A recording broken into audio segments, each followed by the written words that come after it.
जाऊं तो भी मेरा होवे कफन स्वदेशी। जो भी सरकारी पैसा लेकर एनजीओ बनाकर काम कर रहे हैं या विदेशी पैसा लेकर एनजीओ बनाकर काम कर रहे हैं, वो अल्टीमेटली 2 साल के बाद आपको लगेगा कि दो देश के तो सबसे बड़े दुश्मन यही, जिनको मैग्सेसे पुरस्कार मिल रहा है, जिनको ये तो राजस्थान वाले जानते हैं, राजन सिंह राणा को मैग्सेसे पुरस्कार मिल गया है। अन्ना हजारे को भी अभी आप देखना एक आध हफ्ते में मिल जाएगा मैग्सेसे पुरस्कार। अन्ना हजारे के इंटेंशंस बहुत अच्छे हो सकते हैं, लेकिन उसके पीछे जो पॉलिटिक्स चल रही है वो जरा समझिए।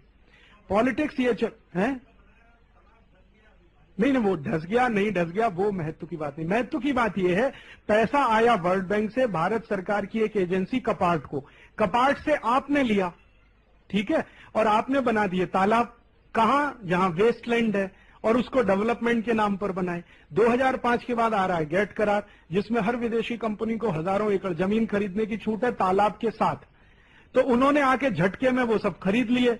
तो मेहनत आपने की, तालाब आपने बनाए, जमीनें आपकी थी, चले गए उनके हाथ में।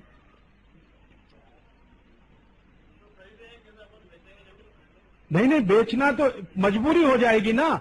मजबूरी ऐसी कि जैसे मैंने समझाया कि मान लो मैं खेती करता हूं, ऐसे कल्पना करो 10 बीघा खेत है, मेरे पास 2 तालाब हैं। अब मैं जो कुछ भी पैदा कर रहा हूं, बाजार में उसका भाव गिर गया, ठीक है, मैं 1 साल बेचा, 2 साल बेचा, लोन लेके किया, अगले साल लोन लिया, लोन बढ़ता गया।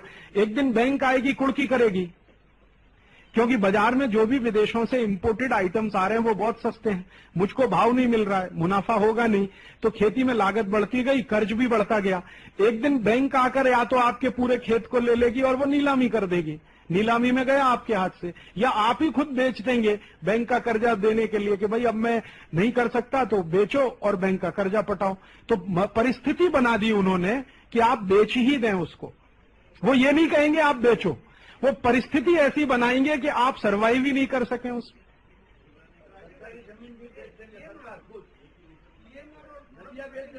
जी, क्या भी सरकार की तरफ से अगर कोई प्रोजेक्ट आया है, कोई एनजीओ किसी प्रोजेक्ट को लेके आया है, एनजीओ की मेरी परिभाषा जो है, जो समाज से कुछ लेके काम नहीं करते, सरकारी फंड पे जो काम करते हैं या विदेशी फंड पे जो काम करते हैं, अगर कोई भी एक प्रोजेक्ट कोई एनजीओ लेके आया है या सरकारी पैसे से चलाया गया है, आप जान लेना वो सारा का सारा गेट करार की तैयारी के लिए ही है इस देश में।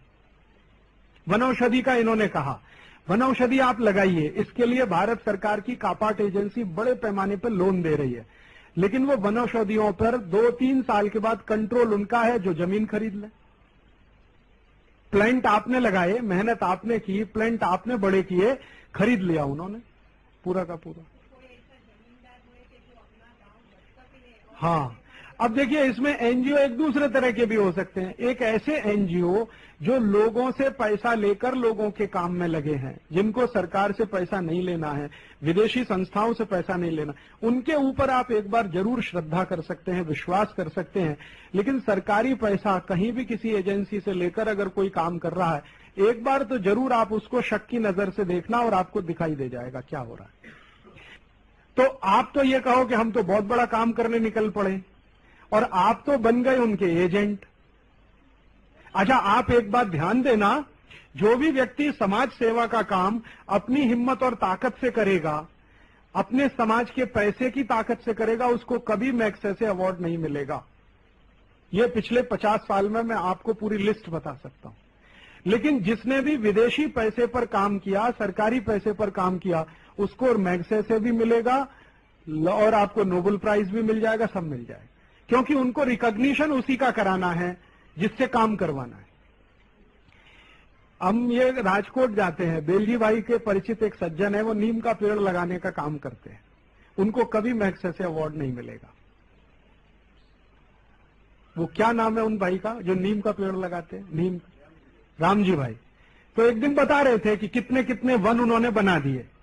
अब मुझे लगा कि इस आदमी ने तो इतना बड़ा काम किया अकेले दम पे, उसको कभी मैग्सेसे अवार्ड नहीं मिलेगा। क्यों नहीं मिलेगा?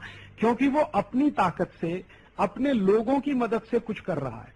अगर वही काम वो कपाट की मदद से करता, वर्ल्ड बैंक के प्रोजेक्ट पे करता, 2 रोमन मैग्सेसे अवार्ड मिल गए होते अब तक उसको। ये जो अवार्ड की पॉलिटिक्स है, ये भी इसके साथ एक हिस्सा है। तो आप कई बार जो है ना, अब इसमें से एक बात निकल आएगी, आ गई चर्चा में, हमारे मन में हमेशा आता है ना, किन संगठनों से सहयोग करें, किन के साथ नहीं करें, किन के साथ करें, किन के साथ नहीं करें। कार्यकर्ताओं के मन में हमेशा चलता रहता है ना, कई बार अच्छा अच्छा काम होता हुआ दिखता है तो आप कहोगे ये तो बहुत अच्छा काम कर रहा, हम नहीं कर सकते, चलो हम इसके साथ मदद करें। तो आप ऐसे संगठनों के साथ कभी भी काम नहीं करना जो सरकारी पैसे पर और विदेशी पैसे पर काम करते, नहीं तो आप भी उसी लपेटे में आ जाएंगे। कल को क्या होगा, उनकी आदत है कुछ लोगों को खड़ा करना, उनकी मदद से काम करा लेना, फिर उनको निकाल बाहर फेंकना।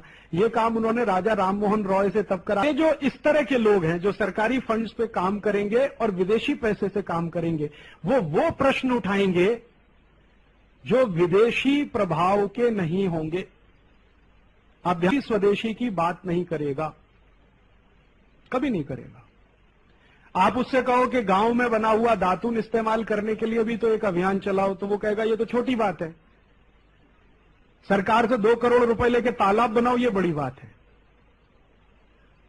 ठीक है, तो गांव के लोग अपने पैरों पे खड़े हो जाएं, ऐसा कोई अभियान वो नहीं चलाएंगे।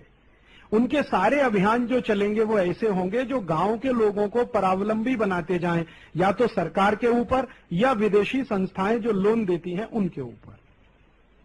अब इसमें मैं सिर्फ इतना ही कहना चाहता हूं कि व्यक्तिगत प्रश्न नहीं है ये। अन्ना हजारे को भी अभी ठीक है, मैंने बोल दिया आपको, क्योंकि आप अक्सर ऐसे चपेटे में फंस जाते हैं। हमारे कार्यकर्ता चले जाते हैं, कहते मीटिंग कराओ उसकी, पैम्पलेट बांटो उसके, पोस्टर लगाओ उसके, बड़ा आदमी है, मैग्सेसे अवार्ड मिल गया तो इतनी बड़ी बात कर रहा है। समझ के करिए, समझ के करिए, कल को आपको धोखा ना हो जाए। क्योंकि ये सब चीजें जो चल रही हैं ना, वो एक कैलकुलेशन से चल रही हैं। एट रैंडम कहीं कुछ भारत में शुरू नहीं होता, कम से कम विदेशी मदद से तो कहीं कुछ नहीं शुरू होता। तो ये वेस्टलैंड डेवलपमेंट प्रोजेक्ट चल रहे हैं, वाटर हार्वेस्टिंग के प्रोजेक्ट चल रहे हैं, या ये प्रोजेक्ट चल रहे हैं, या वो प्रोजेक्ट चल रहे हैं, ये अल्टीमेटली सब उनके लिए चल रहे हैं जो 2-3 साल के बाद आपके यहां बड़े पैमाने पर आने जा रहे हैं। और वो क्या करते हैं, धर्मपाल जी ने कल कहा था, आपने ध्यान दिया कि नहीं, वो कुछ भी काम करते हैं उसकी तैयारी 50 साल पहले कर लेते हैं। 50 साल पहले वो तैयारी कर लेते हैं। गेट के माध्यम से ये भारत में उन्हें कराना है, इसकी तैयारी उन्होंने 1952-53 में शुरू कर दी है। हाँ हाँ, आप कुछ कहें। मैं उसके बारे में नहीं कह सकता क्योंकि मुझे जानकारी नहीं, लेकिन राजेंद्र सिंह राणा के बारे में मुझे पक्की जानकारी है। उन्होंने करोड़ों रुपए विदेशी फंड लेके ये तालाब बनाने का काम शुरू किया और उसी फंड से अब यात्राएं उन्होंने निकालना शुरू किया और वो यात्राओं को अब सरकार ने स्पॉन्सर करना शुरू कर दिया। कर्नाटक में उनकी यात्रा सरकार निकालती है, गुजरात में उनकी यात्रा सरकार निकालती है, वगैरह वगैरह। तो उनके बारे में चूंकि मेरे पास पक्की जानकारी है और मेरे पास ये भी जानकारी है कि उनको कहां से, किस देश से कितना पैसा कब आता है। और उसका कारण है कि मैं 1989 से उनको जानता हूं, राजेंद्र सिंह राणा को।